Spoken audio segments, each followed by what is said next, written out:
ɲɔgɔn serifukɛ de sɔsɔ bi k'o ka kuma na gosi donc o bɛ min fɛ ko ala sen bɔra a la o ye bi ye 2023 mais kunungo Mahmoud Diko ye mun fɔ ɲɔgɔn serifukɛ lafasali la an k'o lamɛn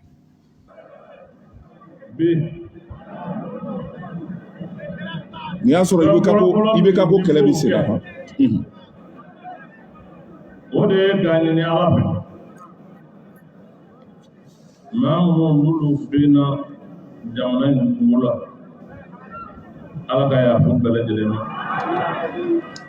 ala k'a bɛɛ lajɛlen dayɔrɔ sumaya n'o bɔra a la ɲɔrɔ serifukɛ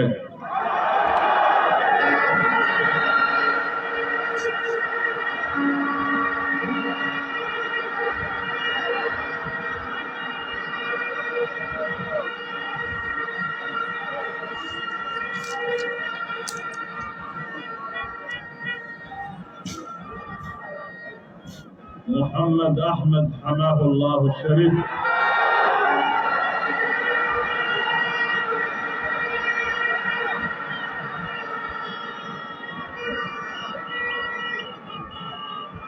عليك بني أنا كدو وبجمعيني وعليك طولا كفرني ركا anw bɛ yafa ɲini maliyɛnw fɛ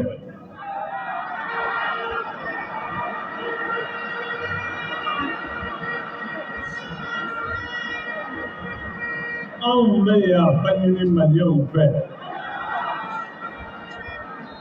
anw bɛ tila ka yafa ɲini maliyɛnw fɛ maa min bɛ ko fɔ bi ka fɔ k'a ye tiɲɛni kɛ ma fɔlɔ minnu dara a la n'o kɛra sababu ye maliyɛnw dara a la o ye anw ye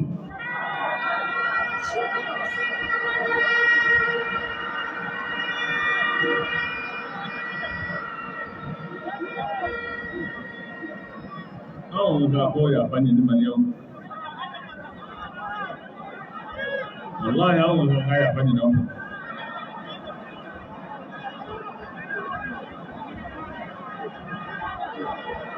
nka ne b'a fɔ aw ye ka kɔrɔw bɛ segin a kan n ma da i la o ka fisa n dar'i la ka tila ka tigɛ i la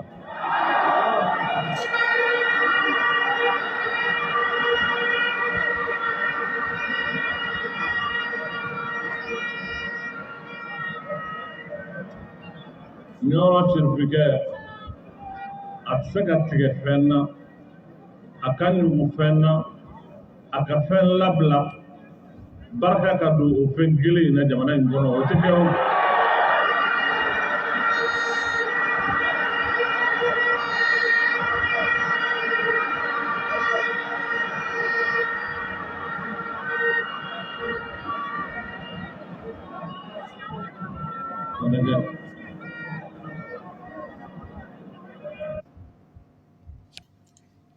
ko ɲɔrɔn serifukɛ ma da i la k'o ka fisa ni n dara i la n tigɛr'i la ye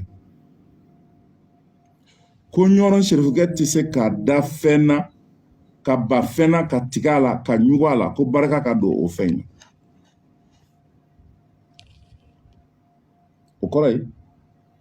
ni ɲɔrɔn serifukɛ ko min man ɲi n'i ko k'o ka ɲi diyagoya k'i b'i tugu o kɔ i bɛ fu de la o n'a ko min ka ɲi n'e ko k'o man ɲi ko fɔ e k'o kɛlɛ i bɛ fu de la barika de t'i la imamu y'o de fɔ an ɲɛna sisan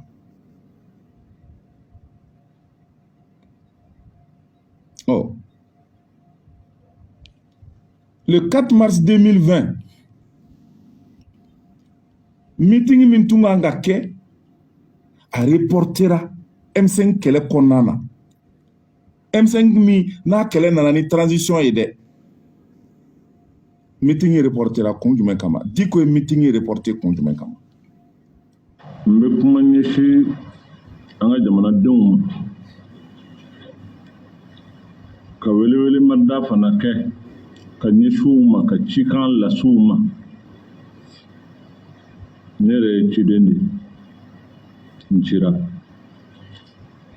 cira ni cikan min ye n b'a lase bɛɛ lajɛlen b'a dɔn tile fila in na mankan caman bɛ jamana in kɔnɔ kuma caman fana bɛ jamana in kɔnɔ nka anw ka jamana danbe jamana de don hɔrɔn jamana de don jamana min don i kɛra cogo o cogo i bɛ ko o ko la maa bɛ yen min n'a k'i ma kari n'a yan i bɛ na jɔ i bɛ jɔ i ye maa o maa ye o lahalaya kɔnɔ a n'o hukumu kɔnɔ anw ka ɲɛmɔgɔba an'an ka sherifu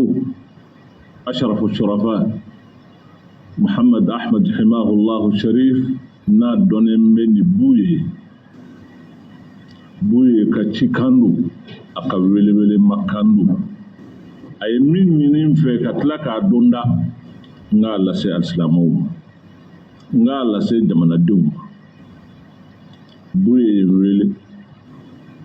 n'a yɛrɛ kumana a ye min ɲini o ye jumɛn ye maaw y'a k'i mana kɛ cogo cogo ka bonya ko mɔgɔ dɔ de b'i lajɔ donc mɔgɔ min bɛ se k'ale lajɔ ka M5 ka lutte lajɔ n'a ko a ka bila a bi bila n'a ko a ka ta a bi ta o ye ɲɔrɔn Serifukɛ de nin bɛɛ kɛra 2020 nin ma mɛn dɛ nin tɛ tariku jan tɛ dɛ nin kɛra 2020 kɔrɔ denmisɛnnin minnu bɛɛlolen bɛ nin kɛra u bɛɛ ɲɛna sisan fɔɲɔgɔnkɔ nana yɔrɔ jumɛn CEDEAO nana o ni Imamu ye ɲɔgɔn ye o ni Isa Kawujimi ye ɲɔgɔn ye Karimu Keyita n'o tun ye IBK denkɛ ye o ni Isa Kamju ye ɲɔgɔn ye ciw nana samaw donna samaw nana samaw nalen mun nana fɔ sisan parce que IBK ka démission o de kuma fɔra boulevard la Clément Dembélé ni Choguel ninnu ni fɛn ninnu olu de tun bɛna yɛlɛ Kuluba ko bɛ taa démission di IBK ma n'u lasegin parc national da la a dɔw gaz ci ma bɔ foyi fɛ f'u yɛrɛ kɛra Medina Kura kɔnɔ mais IBK ka démission ko kuma sina ka bali ka bila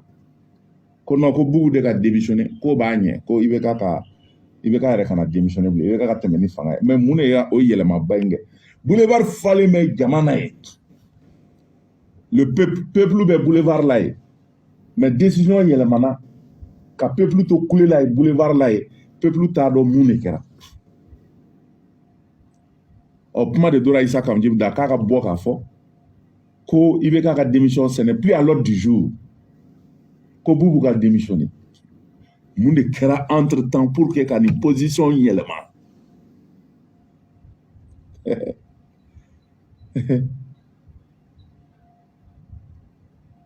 Alassane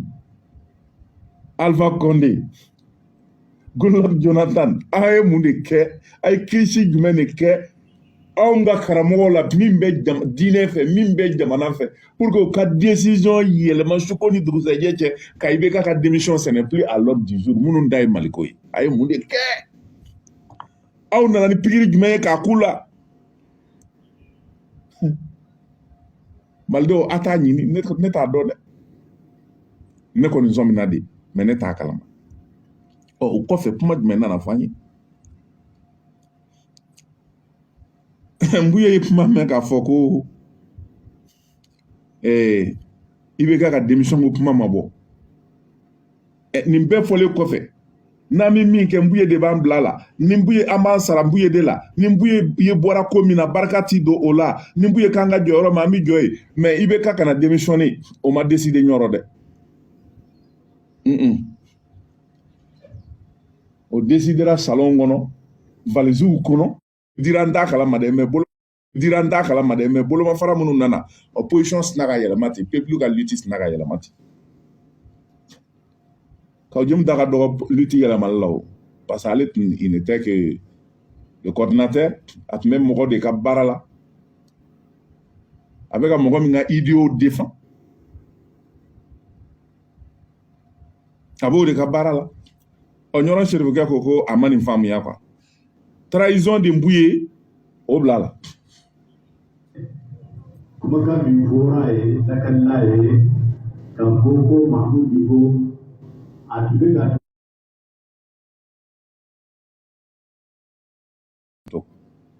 aw y'a faamuya donc di ko sisan i bɛ ka kana démissionner mais Boubou Cissé ka démissionner o dun y'a sɔrɔ ɲɔrɔn serifukɛ hɔrɔnya b'a la e taara Boubou Cissé kalifa la waati min n'aw y'a Sumelu gɛn ka bɔ yen o taara Boubou Cissé kalifa ɲɔrɔn serifukɛ la k'u den do aw ye direction yɛlɛma ka position yɛlɛma aw ma taa fɛn fɔ cɛkɔrɔba ye cɛkɔrɔba b'a mɛn réseaux sociaux kan ne i ye min kalifa la n'a kɛ mɛ k'o don a soni kɔrɔ k'o ka démissionner mais i bɛ k'a yɛrɛ ka to yen et après quoi u kelen ka Boubé gɛn parce que 5 avril ko Boubé ka gɛn u taara argument caman labɛn ko éducation sexuelle o b'a nɔfɛ insécurité ka jugu a bɛ nin na a bɛ nin na ka Boubé gɛn mun na parce que Boubé bilara Ablaye Idrissa Maïga nɔ na primature la wari min kun bɛ di u ma ko u ka dialogue kɛ mɔgɔw ni ɲɔgɔn cɛ pour que bɛn ka kɛ terroriste ka marifa bila o wari Boubé nalen ye o wari tigɛ ko parce que dɔ de bɛ ka fara terrorisme ka bɛn tɛ ka kɛ u ma rapport présenté u ma foyi kɛ u bɛ ka wari ta ka dun san o san Boubé y'o wari tigɛ donc kɛlɛ daminɛna Boubé nɔfɛ avantage wɛrɛ minnu bɛ di kɛrɛfɛ Boubé y'o jɔ ou bien Boubé ye dɔ bɔ olu la a dɔ kɛra 5 avril yɛrɛ bɔli ɲɛkɔrɔ i bɛ ka tungo ka 100 000 di silamɛw ma n'u bɛ taa omnisport la k'u bɛ taa dugawu kɛ jamana ye mais o de bi ala tɔgɔ de bi fɔ quoi k'an bɛ taa kuranɛ kalan ka dugawu fɔ jamana ye mais u taa kun ye politique kɛlɛ de ye quoi donc ala de kɛlen b'u ka sous couvert ye ka tiɲɛni kɛ ɔ i bɛ k'a ko ni ala ko don ko 100 000 ka d'u ma après IBK ko ka kɛ 50 ye Boubé taara mɔgɔ bila ka 50 di sur instruction du président u ye Boubé la humilier ka ɲɛta télé wele k'o bɔ télé la réseaux sociaux la k'o filmer k'o dira donc tout était mis en œuvre pour que ka Boubé gagne parce que il fait pas leur intérêt quoi u ka nafa ti sɔrɔ a kun a ka kɛ kojugu donc u nana mun kɛ sisan ka na ni Boubou Cissé ye o kun bɛ wari di par mois 80 millions 100 millions au kumo de di o fene kuma bi sɔrɔ jɔni ka kumaw na i b'olu mɛn Arasbachi ka kumaw de la ma sɔn ka na n'olu ye n'o tɛ n kun b'o kɛ k'o sereya mais n'u ye sɔli ko la o fene kuma bi n bɛ ka nin bɛɛ fɔ mun na n bɛ Mali de nɔfɛ quoi donc Boubé taara o t'u ka affaire kɛ Boubou nana pour que ka Boubou hakili sigi k'o kolo gɛlɛya u taara o kalifa ɲɔrɔn serifukɛ la sisan u bɛna Boubou bila parce que IBK tun bɛ min don o banna k'o di Boubou bɛ k'a ta di IBK tɛ k'a ta di donc ko IBK ka kɛlɛ mais u ɲinɛna k'a fɔ IBK bitɔ Boubou bɛ bi u kɛlen k'a ye sisan IBK bɛna bili ma bɔ Alpha Condé ni Alassane Dramane kɛlen ka mɔgɔ ci su fɛ position nana falen sisan ko ka Boubou lâcher parce que hɔrɔnya tɛ o intérêt de don c'est comme les narcotrafiquants et les bandits donc sisan ko ka Boubou lâcher ɲɔgɔn serifukɛ ko k'a m'o de faamuya quoi kuma bɛ o yɔrɔ in de nɔfɛ sisan a tɔ bila la n'a y'a sɔrɔ a laban ka fiyɛ bɛɛ na kɔfɛ ale t'a kan ka farama ba ye n'a y'a sɔrɔ fana a kɛra bɛ ka jalaki dɔgɔya a kan Mahmoud m'o fɔ ale ye ale nka n'a tun bɛ ale de y'a ladɔnniya a la a ka dunya bɛɛ lajɛlen n'ale de n'a tun y'a dɔn n'a tun bɔra kalama ka bɔ a tɛgɛ ka biye y'a kan a tun t'a dogo ko ye a t'a fɔ k'a bila yen kuma bɛ ka wuli a tun t'a dogo ko ye. Voilà a minɛ sisan n ye ko ale tile kelen ma Boubou dɔn a m'a ye a t'a dɔn a finen don a jɛlen don mais Mamadou Diko de nana n'a ye k'a fɔ ko a ka ɲi ni Mamadou Diko ye fiɲɛ sɔrɔ a la ko a ma t'o fɔ ale Mbuye ye k'a fɔ a ye fiɲɛ sɔrɔ den in na ko mais ko n'a b'a dɔn ko mɔgɔ ɲuman tɛ ko mun na ko a taara président ale la an ka kɛ i yɛrɛ tun t'a dɔn sa mais i bɔra kalama k'a fɔ fiɲɛ bɛ den in na i ma se ka na ne sigi k'a fɔ ni fiɲɛ bɛ den in na wele a wele ka kuma fɛ ou bien an k'an ban a la n'a ma sɔn an k'an ban a la mais e bi décision ta dɔrɔn ko k'o gɛn k'a sɔrɔ i min sara ne na ɔ ni n b'u ye ko an ka dan yɔrɔ min na an b'i dan ye o bɛ min ni n b'u ye bana fɛn min na ka tigɛ a la ka ɲugu a la o fɛn kɛra fɛn lankolon ye o bɛ min ni n b'u ye ko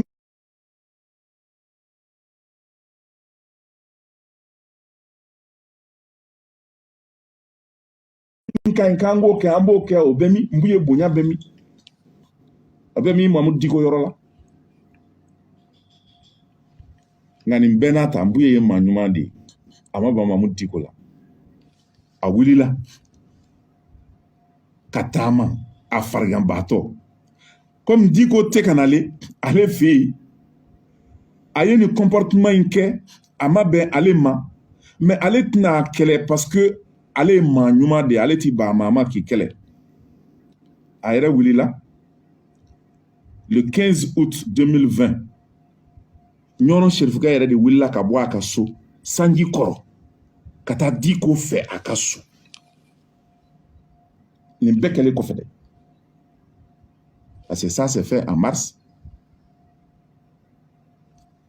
et juin le 15 août disons le 13 août ni janfa in de kɛra mais le 15 août n b'u ye wulila a cɛkɔrɔbatɔ Asharafa bonya min bɛ ka f'a la n'o bɛɛ a y'o bonya in da a banabaatɔ a minɛlen bɛ mɔgɔ fila de fɛ pour que a ka taama a bɛ taa ka taa Mamudu Diko fɛ yen parce que ale bɛ Maliko kɛlɛ de la les archives sont là et on parle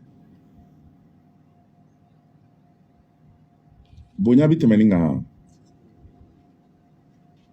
o ko a bɛ fɛn min fɛ ko a ka ɲi 2020 2021 2022 san fila parce que an donna 2023 kɔnɔ an ma se hali o tilancɛ la fɔlɔ san fila ani tila hali a ma san tan kɛ e y'o kɔn k'o haramu k'o bila Magan kɔlɔn na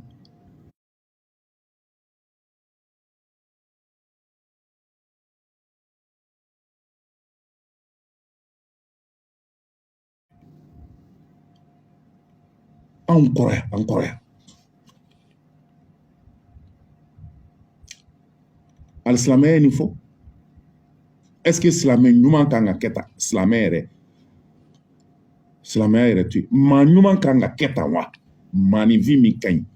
n'i ye laadiri ye kan ka kɛ tan wa est-ce que Alahu Taala de ye nin ɲini an fɛ nin bɛ alikuranɛ fan jumɛn nin bɛ kitabu jumɛn kɔnɔ nin bɛ siran jumɛn na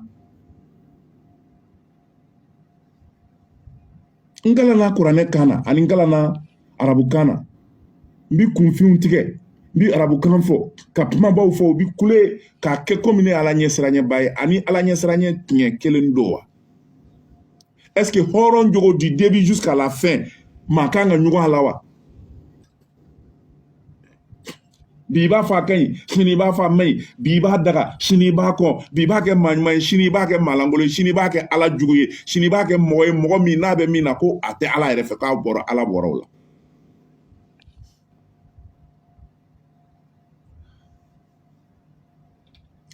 n ye nin k'a la mun na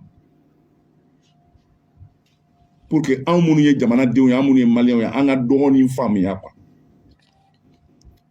anw bɔra ninnu kalama a mɛnna koyi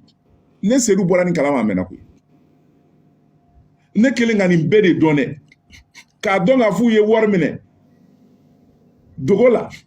ka M5 ka lutte janfa mobili tun bɛ d'u ma nafolo tun bɛ d'u ma bangerow de ma jamanadenw ka nafolo n'u ka l'impôt ko IBK kɛlɛkun ye ne ko an ka IBK dɛmɛ n ko parce que IBK ka fisa n'olu ye o de la dɔw b'a fɔ ko non ko Seydou ko mais k'e dun tun bɛ ka M5 dɛmɛ ko mais ko sisan i tun bɛ ka IBK défend ko mais ko sisan contre le M5 ko mais ko sisan ko IBK sɔrɔdasi minnu ye IBK ka fanga bi k'i bɛ k'olu fana défend ne bɛ min kalama aw t'o kalama jamana ko la ne bɛ min dɔn ni n da dilen don a kan aw t'o dɔn e ni ala cɛ ninnu de Mali président ko bɛ ninnu de kɔnɔ a bɛ se ka di ninnu ma ninnu ka Mali mara ninnu bɛ se ka kɛ Mali président ye an ka hɛrɛ bɛ ko ne bɛ o kalama sisan sani ne ka bɔ k'u lagosi ne bɛ kɛlɛ de kɛ pour que u kana sɔrɔ u kana président sɔrɔ parce que Mali ka hɛrɛ t'a la o de la arajo bawule kelen na ne ngun no wari mara san